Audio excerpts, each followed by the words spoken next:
Well everyone, it's time to make a video that I'm sure in no way is going to be controversial and only bring about civil discourse. Sega will be bought by Microsoft. Boo! Well, I can't say that I blame folks for being upset about these sorts of rumors. Sega means a lot to folks, and a buyout deal with Microsoft might seem like the worst thing to ever happen to the company, out of a long list of other worst things to happen to the company. I had similar thoughts when the rumor was first making its rounds back last summer, but as the months have gone on and more news has been coming out about the company, I'm now thinking that this rumor might not only be true, but maybe needed. Hi, I'm Jordan, and welcome to Jordan's Soapbox. Let's talk about why I think Sega might be bought by Microsoft, despite all the odds. First, why on earth even entertain this rumor is probably a question you have. Well, Sega hasn't been doing well from a financial view, which you might think is weird because even though 2020 was a hot mess, it was a fantastic year for Sega considering what was released, like Yakuza, Like a Dragon. And that's correct. Looking at their recent financial report as of February 2021, you'll find that Sega's video game business is freaking booming due to folks staying at home more due to COVID-19. Oh, no, you are getting the frick out of here. I am only mentioning you because it's important to the topic. Out, shoo.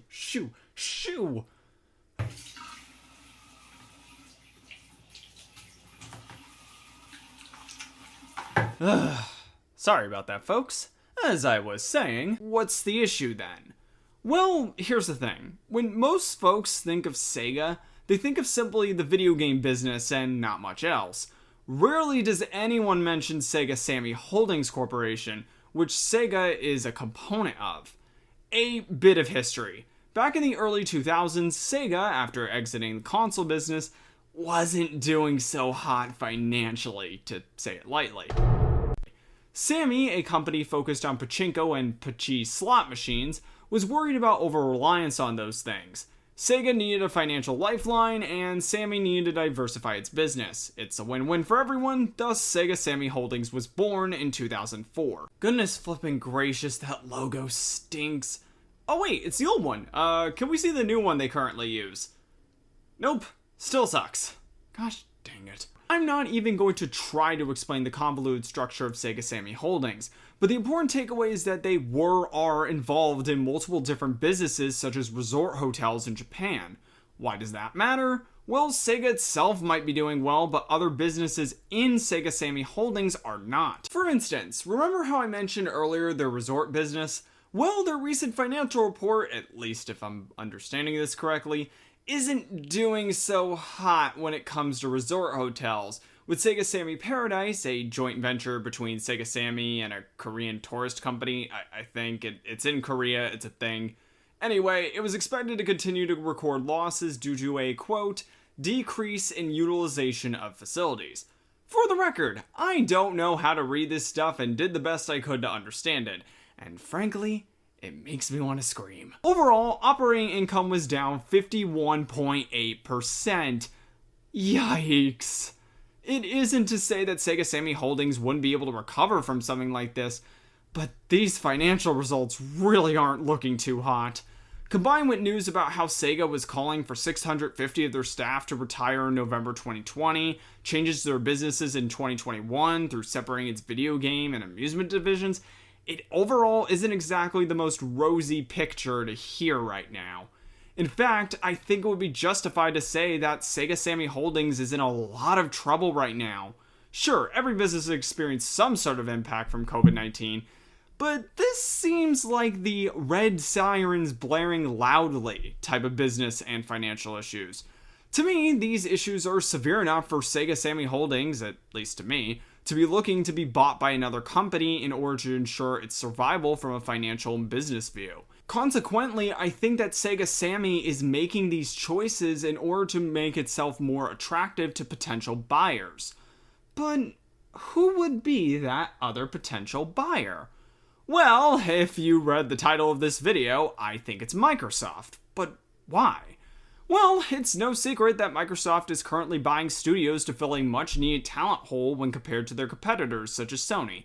Think the recent acquisitions of Bethesda, Obsidian Entertainment, and Double Fine Productions. But out of all the studios that Microsoft has bought, none of them are based in Japan. Japan has been a tough market when it comes to the Xbox, with various consoles released falling behind their competitors in the country due to bad marketing and lack of titles tailored towards it. Buying Sega would certainly fix that issue almost immediately, considering both the current success of the titles that the company has on offer right now, and the enormous back catalog of titles. And if you think that this is simply a far-fetched choice, the other reason why I think so is that Microsoft and Sega have worked together before.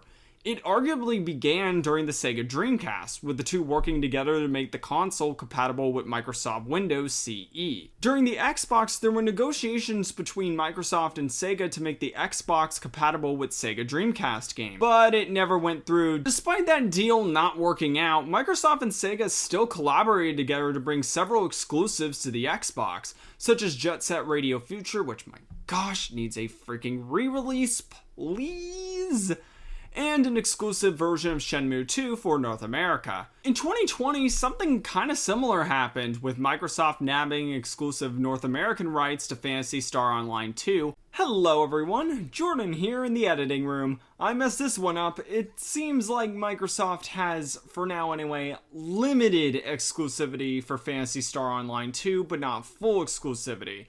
Other versions are available, such as one on Steam, and there might be others for the PlayStation and Nintendo Switch in the works. Anyway, back to hopefully footage that doesn't have any more mistakes. Ugh, I'm such a freaking moron. And Yakuza becoming a multi-platform series with a release on PC and Xbox. It seems more likely to me than other contenders like Sony or, Nintendo, as Sega and Microsoft have a strong relationship both before and currently. You likely, though, noticed I said Sega, not Sega Sammy Holdings. Microsoft would likely just be buying the rights to the Sega name and their video game arcade divisions. I doubt that Microsoft would even want to so much as touch the other aspects of Sega Sammy Holdings, such as their resort hotels. So, what would a deal like that look like, and what would happen to Sega? That's likely a video left for another time. It is enormously complicated, and the consequences of which, both good and bad, are enormous. I do want to address one thing.